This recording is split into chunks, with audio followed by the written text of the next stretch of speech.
তাহলে এখন আপনি স্বীকার করলেন যে আমি কি করে বুয়া কি করে এনএসআই সদস্য? জি আমি স্বীকার করছি, আমি ভুল করছি স্যার, আমি এটা ভুল করছি। ভুল করছেন? জি এটা আমি ভুল করছি। কি ভুল করছেন আপনি? আমি এটা এই তো মিথ্যা আপনার এনএসআই সদস্য এটা বলে আমি ভুল করছি।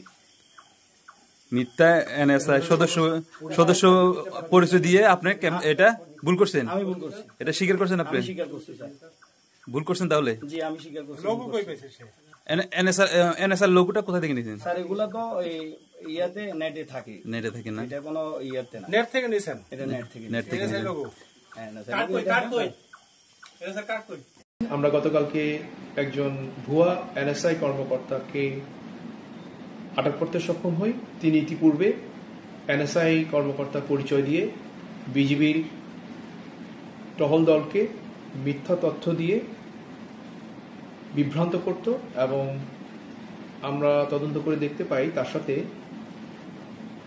ছাগলনাইয়ার অনেক বড় বড় চোরা কারবারিদের সাথে সখ্যতা আছে, যোগাযোগ আছে এবং তাদেরকে সহায়তা করার লক্ষ্যেই সে আমাদের বিজিবি টহল দলকে বিভ্রান্ত করত এবং কৌশলে চোরা চালানি কাজে তাদেরকে সহায়তা করত। তাকে আমরা গতকালকে আটক করেছি এবং বর্তমানে ছাগলনাইয়া থানাতে আইনি ব্যবস্থা গ্রহণ